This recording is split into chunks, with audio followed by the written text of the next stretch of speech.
오늘은 2025년 상반기를 보내면서 또한 남은 하반기를 시작하면서 저희들이 감사로 지키는 맥주 감사 주일입니다. 성경에서 맥주 감사절과 또 오늘 한국교회가 지키는 맥주 감사절이 조금 차이가 있기는 하지만 그 속에서 우리가 이 절기를 지키는 이유, 특별히 저 여러분의 삶에 감사의 고백이 가득한 그런 기간이 절기가 되기를 원합니다. 여러분, 그 적정선을 지키는 게 중요하잖아요. 모든 것에는 적정한 수준을 지키는 것이 중요한데 넘쳐도 좋은 것이 있습니다. 그 중에 하나가 감사입니다. 감사는 많으면 많을수록 좋습니다. 감사의 고백은 넘칠수록 우리의 삶을 더 풍요롭게 합니다. 오늘 그 감사가 저 여러분의 삶에 흘러 넘쳐서 그 감사로 여러분의 인생이 변화되어지고 여러분의 가정이 바뀌어지고 그리고 이 교회가 풍성함을 누리는 귀한 시간이 되기를 원합니다. 하나님께서 이스라엘 백성들에게 지키라고 하신 대표적인 세 개의 절기가 있습니다. 그 절기가 무엇이냐? 바로 유월절과 맥추절, 그리고 우리가 추수감사 주일로 알고 있는 수장절입니다. 이 세 개의 절기를 하나님께서 꼭 지키라 라고 말씀하셨는데요, 그 말씀이 출애굽기 23장 14절부터 16절에 나옵니다. 제가 읽어드리겠습니다. 너는 매년 3번 내게 절기를 지킬지니라. 너는 무교병의 절기를 지키라. 내가 내게 명령한 대로 아빕 월의 정한 때에 1해 동안 무교병을 먹을지니 이는 그 달에 내가 애굽에서 나왔음이라. 빈손으로 내 앞에 나오지 말지니라. 맥추절을 지키라. 이는 내가 수고하여 밭에 뿌린 것의 첫 열매를 거둠이니라. 수장절을 지키라. 이는 내가 수고하여 이룬 것을 연말에 밭에서부터 거두어 저장함이니라. 하나님께서 이스라엘 백성에게 3번의 절기를 지키라고 하는데 이 출애굽기 23장은 이스라엘 백성들이 시내산 앞에 머물 때입니다. 홍해를 건너고 이제 시내산 앞에서 하나님의 말씀을 받는 때인데 이제 앞으로 그들은 광야의 생활을 앞두고 있습니다. 근데 하나님께서 이스라엘 백성들에게 이 3개의 절기를 지키라고 하는데 이 3번의 절기는 다 감사와 연관이 되어 있는 절기입니다.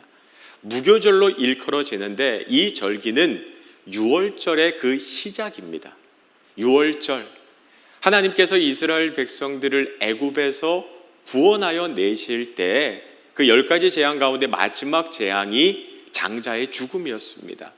애굽 땅에 있는 모든 장자들이 죽음을 당할 때 하나님께서는 그 문설주의 어린 양의 피를 바른 그 집에는 죽음의 영이 피해가게 하셨습니다. 6월 넘어가다 하나님께서 이스라엘 백성들에 대한 구원을 시작하신 날, 그 시작에 감사하여 드린 날이 6월절이고요. 이스라엘 백성들은 그 하나님의 은혜를 기억해서 일주일 동안 누룩이 들어가지 않은 뻑뻑한 빵을 먹고 쓴 나물을 먹으면서 거룩하게 지킨 것이 무교절입니다.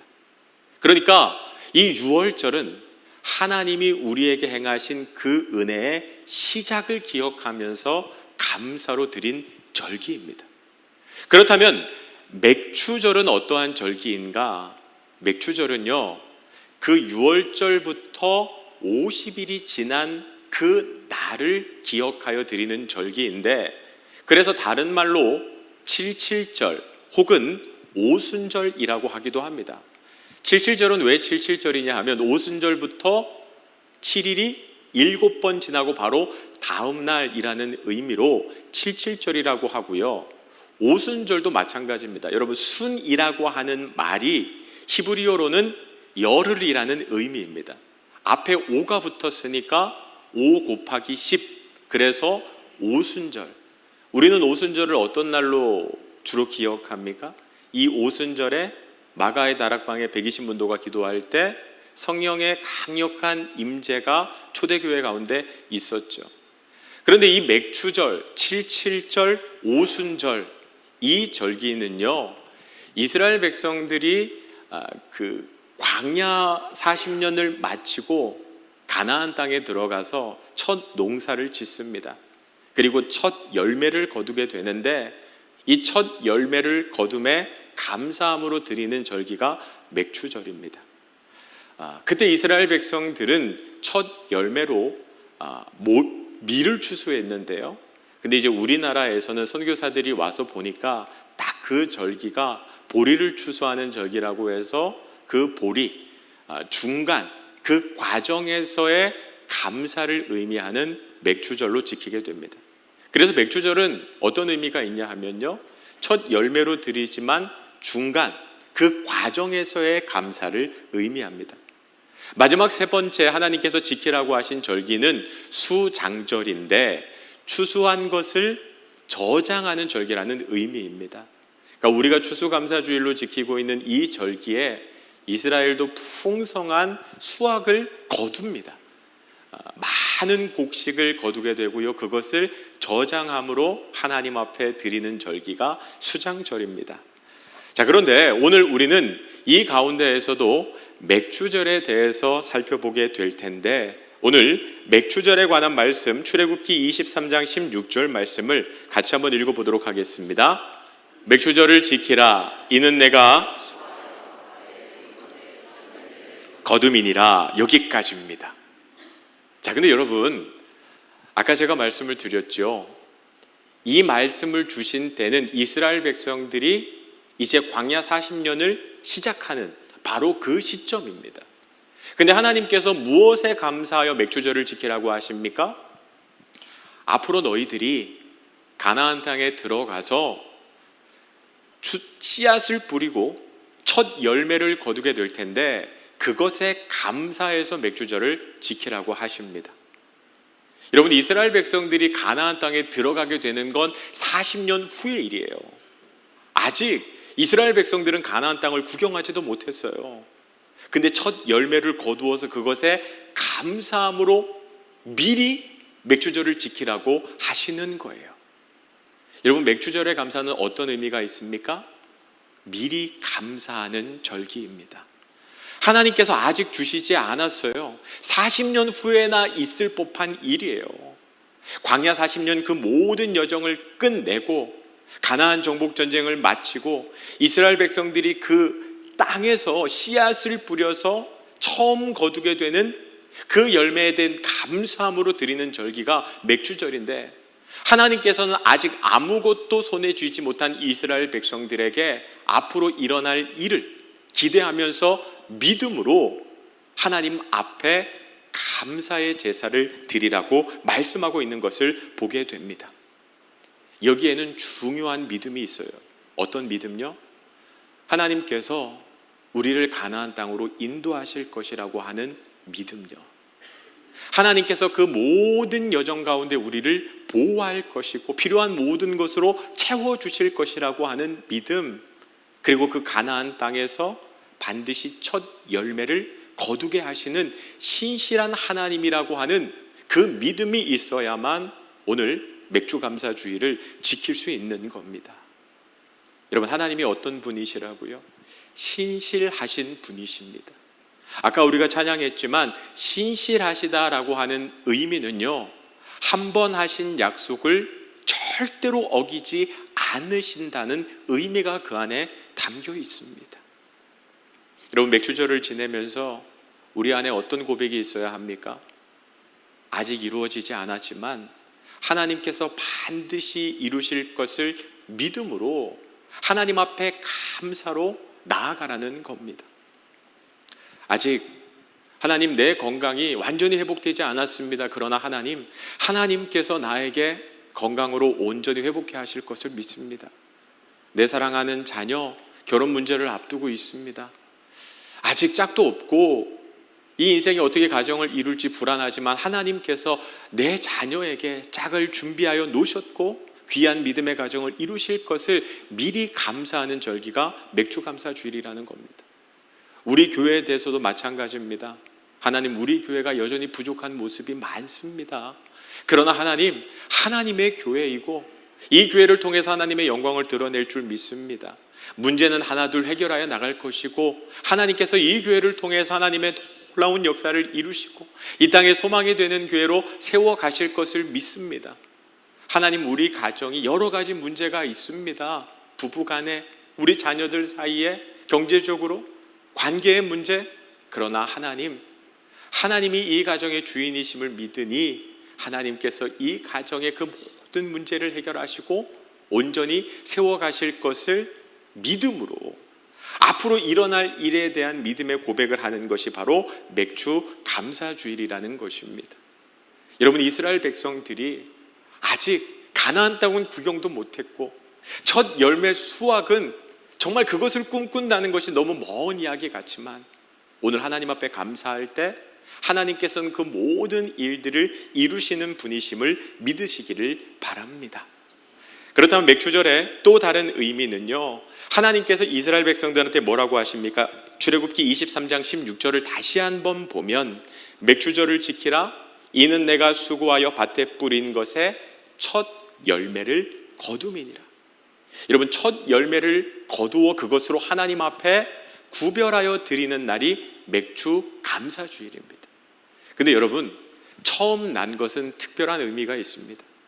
가정에서도 첫째 태어난 아이, 그 아이가 얼마나 특별한지 아마 자녀를 낳은 분들은 다 아실 겁니다. 그 첫째가 가지게 되는 기대감은요, 그 아이에게 정말 많은 사랑이 있기 때문에 그 기대를 받게 되는 거죠. 하나님께서 첫 열매, 퍼스트, 하나님께 그 퍼스트를 드려라, 첫 번째 것을 드려라 라는 의미는요, 가장 거룩한 것으로 구별하여 드리라는 의미입니다. 그러니까 그냥 수확이 됐으니까 제일 먼저 난 것을 하나님 앞에 드리라는 의미가 아니라 처음 거둔 것 중에 하나님 앞에 가장 귀한 것으로 구별하여 드리라는 의미가 있습니다.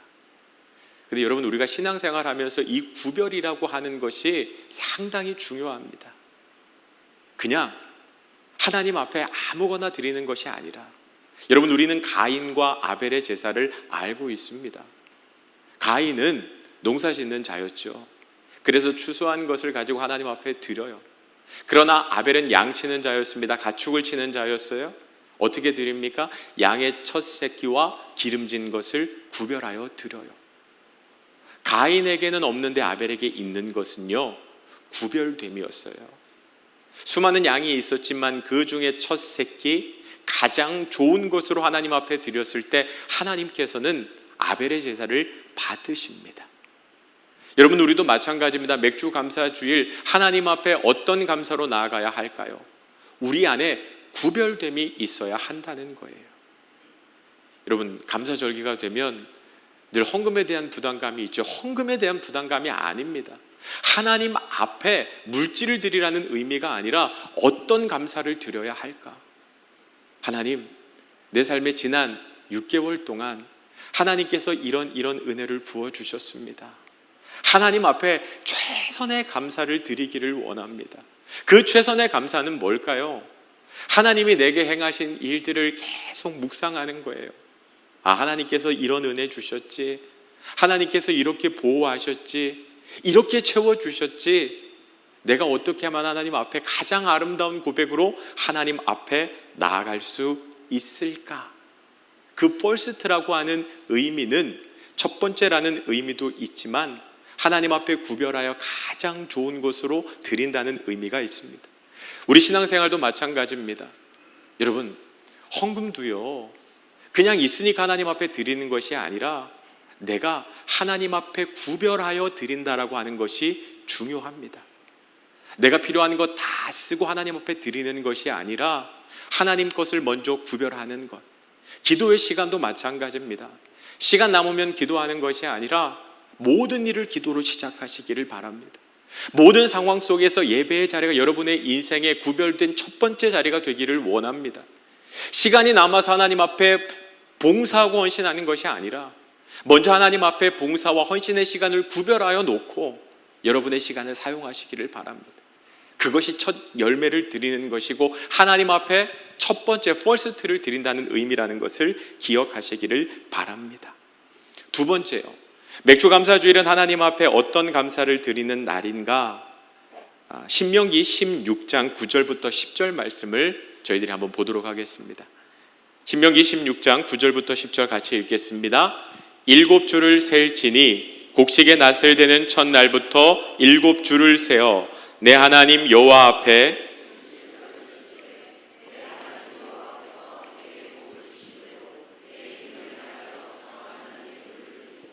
아멘. 여러분, 7주를 셀지니 77에 49, 77절에 대한 의미가 나와 있죠. 그런데 77절 맥주절에 어떻게 하나님 앞에 감사라고 합니까? 여호와께서 내게 복을 주신 대로 내 힘을 헤아려 자원하는 예물을 드리고. 여러분, 먼저 하나님께서 내게 주신 복을 기억하라고 말씀하세요.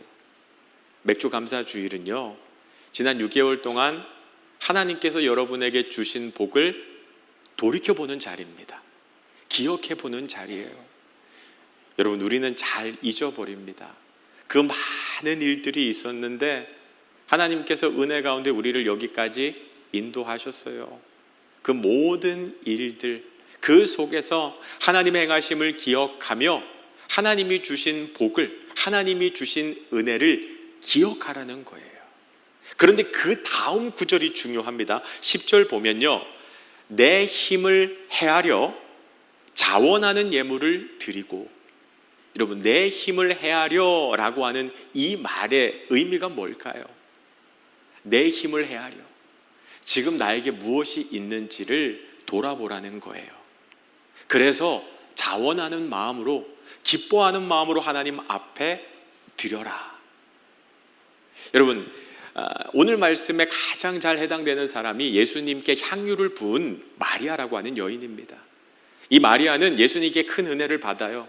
오라버니 나사로가 죽었는데 예수님께서 나사로를 살리시죠. 그때 마리아는 자기의 오라버니를 살려주신 예수님께, 그리고 나에게 구원의 기쁨을 허락하신 예수님께 자원하는 마음으로 무엇을 기뻐함으로 드릴까 고민하기 시작합니다. 그때 자기에게 있는 것을 발견하게 되죠. 그 300데나리온의 향유요. 아마 그것은 그가 결혼하고 미래를 위해서 준비한 적금과 같은 것이었습니다. 내 힘을 헤아려 나에게 무엇이 있는지를 돌아봅니다. 그리고 나에게 있는 것으로 하나님 앞에 예배 드리죠. 그 발에 향유를 부어 드립니다.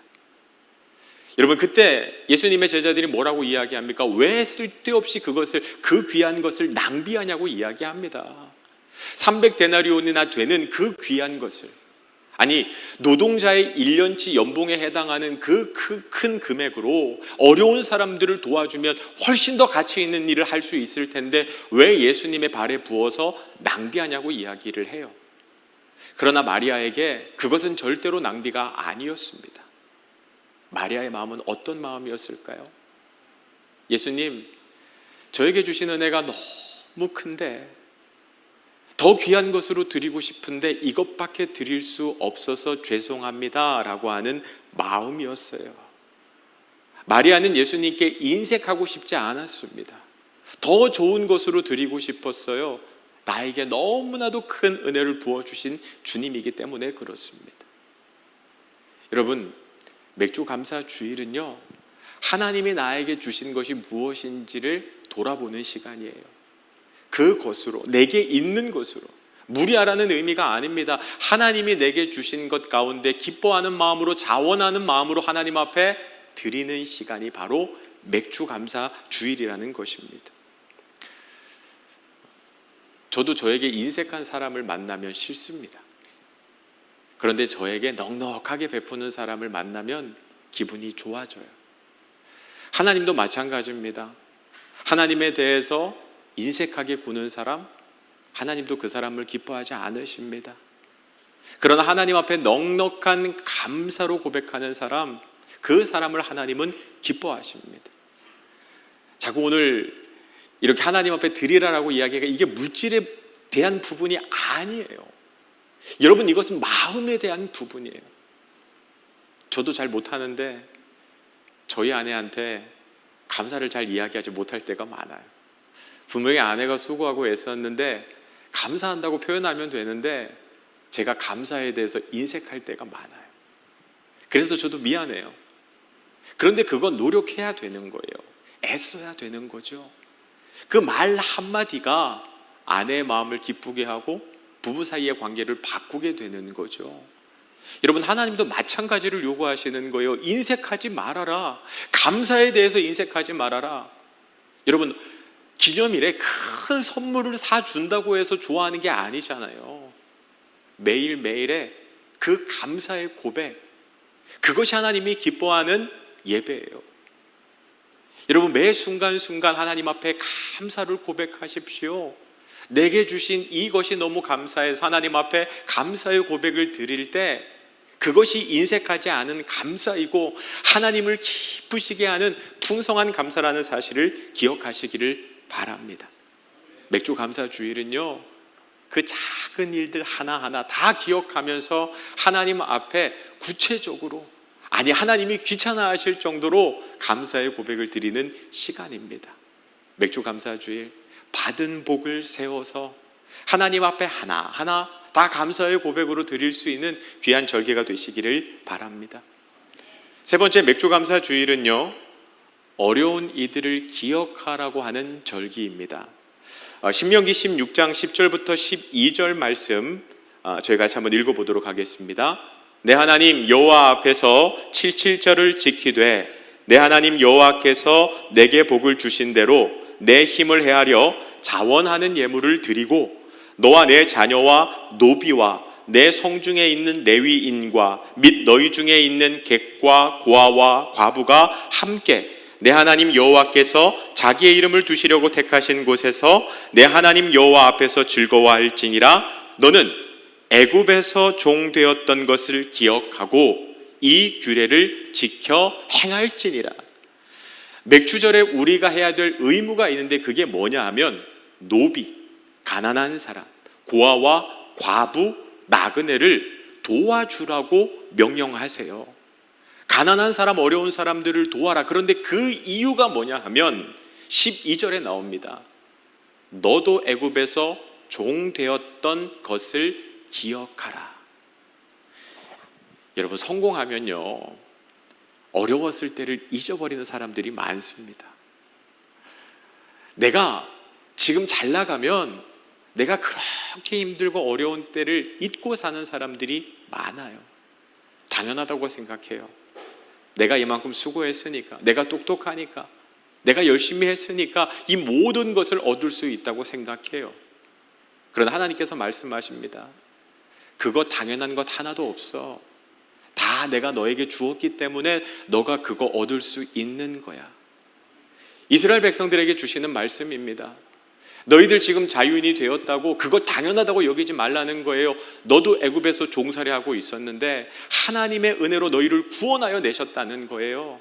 지금 너희가 이렇게 살아가는 것 당연한 것 아니라 다 하나님의 은혜라는 거예요. 그러니까 어려운 사람들 도와, 고아와 과부, 나그네들, 노예들, 그 사람들을 도우면서 이 모든 것이 당연한 것이 아니라 하나님의 은혜임을 고백하라는 거예요.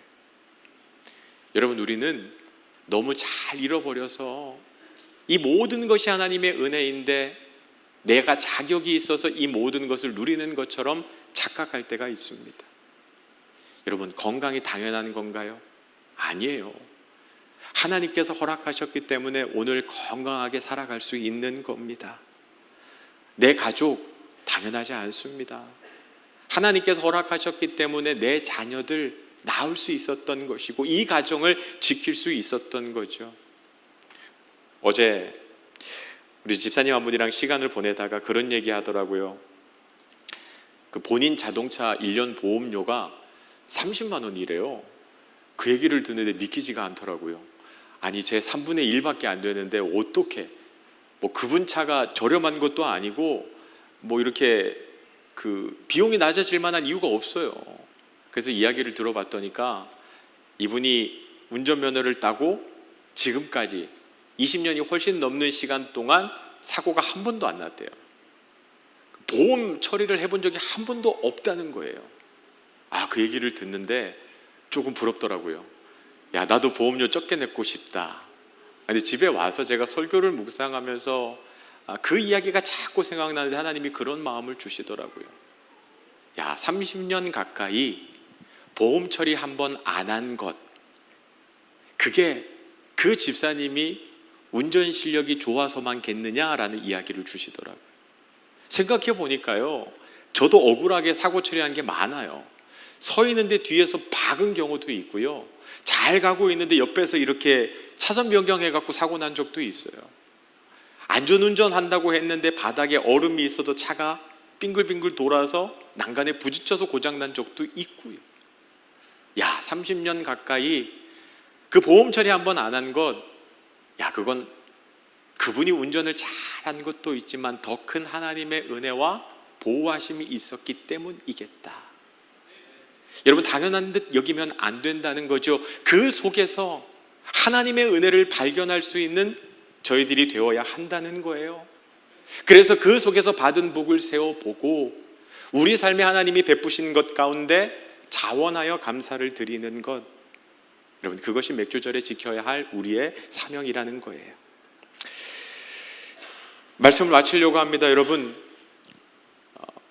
이스라엘 백성들이 이제 가나안 땅에서요, 여호수아서에 보면 이제 드디어 첫 소출을 거두게 돼요.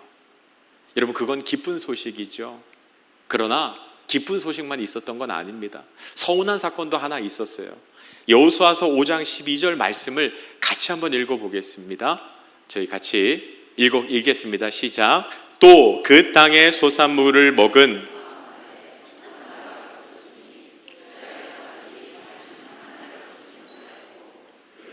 가나안 땅의 소출을 먹었더라. 여러분, 가나안 땅의 첫 소출을 거둔 날, 그 다음 날 만나가 그칩니다. 여러분은 어떤 마음이시겠어요? 저는 좀 서운할 것 같아요. 40년 동안 하나님께서 그냥 공짜로 계속 그 만나를 내려주셨거든요. 하나님의 기적의 상징이잖아요. 하나님이 우리를 사랑하신다는 증거이고 하나님의 공급을 의미하잖아요. 40년 동안 계속해서 내리던 만나, 그 만나가 그쳤대요. 서운할 것 같아요. 그런데 여러분, 우리 인생에도 마찬가지의 일들이 벌어집니다. 그 땅에, 가나안 땅에서 농사하여 첫 소출을 거둔 날 만나가 끊어지는 서운함 혹은 슬픔을 경험할 때가 있어요.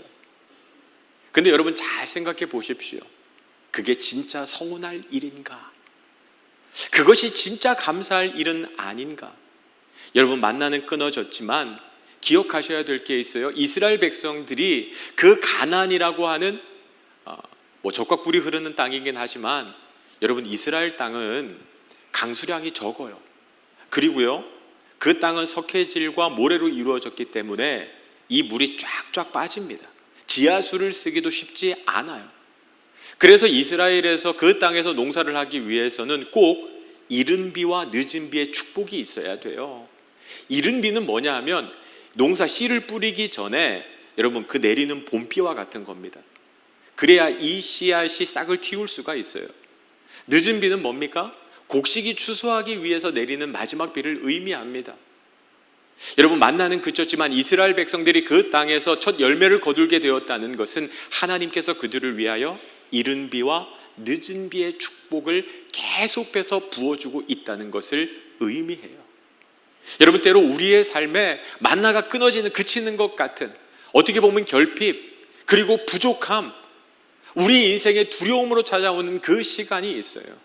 그러나 여러분, 기억하시기를 바랍니다. 만나는 끊어졌지만 하나님께서는 이른 비와 늦은 비의 은혜를 통해서 우리의 인생에 더 놀라운 축복을 부어주시고 있다는 사실요. 제가 신학교에 갔을 때 아버지가 그러더라고요. 야, 목사는 그래도 경제적으로 어려우면 안 돼. 자신 있게 목회하려면 물질이 있어야 돼. 아빠가 사업해서 너 물질적으로 후원해 줄게. 물질 때문에 걱정하지 않고 마음껏 사역할 수 있게. 제가 그 이야기를 듣는데 어땠을까요? 마음이 편안하더라고요. 우리 아버지가 사업을 잘해서 진짜 물질적으로 잘 후원해 주시면 멋지게 목회할 수 있겠다. 그런데 아버지가 사업이 부도가 나고 경제적으로 어려운 시간을 보내는데요, 하나님이 저에게 주시는 말씀이 무엇냐 하면, 야, 너가 본토 친척 아비 집을 떠나지 않으면 너가 온전한 목회자로 설 수가 없어. 여러분, 목사가 아버지 후원 기대하면서 목회하면 그 목회가 되겠습니까? 하나님이 그런 마음을 저한테 주시더라고요. 아버지를 떠나야 너가 목회할 수 있는 거야. 그때부터 목회가 시작되는 거야. 여러분, 그때부터 아버지의 물질적 후원은 다 끊어졌어요. 그런데 그때부터 진짜 목회가 시작되더라고요. 하나님이 이른 비와 늦은 비로 공급해 주시는 은혜를 경험하게 되면서 더 큰 은혜의 자리로, 더 귀한 목회의 자리로 그때부터 나아갈 수 있게 되더라고요. 어쩌면 맥주절 이 시간을 지나면서 여러분, 만나가 끊어지는 것 같은 아픔과 서운함, 두려움 가운데 있는 분들이 계실지 모릅니다. 그러나 만나가 끊어진 자리, 그 자리는 모든 먹을 것이 사라지는 자리가 아니라 이제 늦은 비와 이른 비를 통해서 더 귀한 것으로 채우시는 하나님의 역사가 시작되는 자리라는 것을 기억하시기를 바랍니다. 하나님이 우리 보호자세요. 하나님이 우리 쓸 것을, 필요한 것을 아시고 채운다고 말씀하고 계세요. 여러분, 만나는 그쳤지만 그 가나안 땅에서 그 땅의 첫 소산을 통해서 공급하시는 하나님의 은혜가 여러분의 삶에 시작되고 있음을 기억하시면서 진정한 감사로 하나님 앞에 나아가는 저와 여러분 되시기를 주님의 이름으로 축복합니다.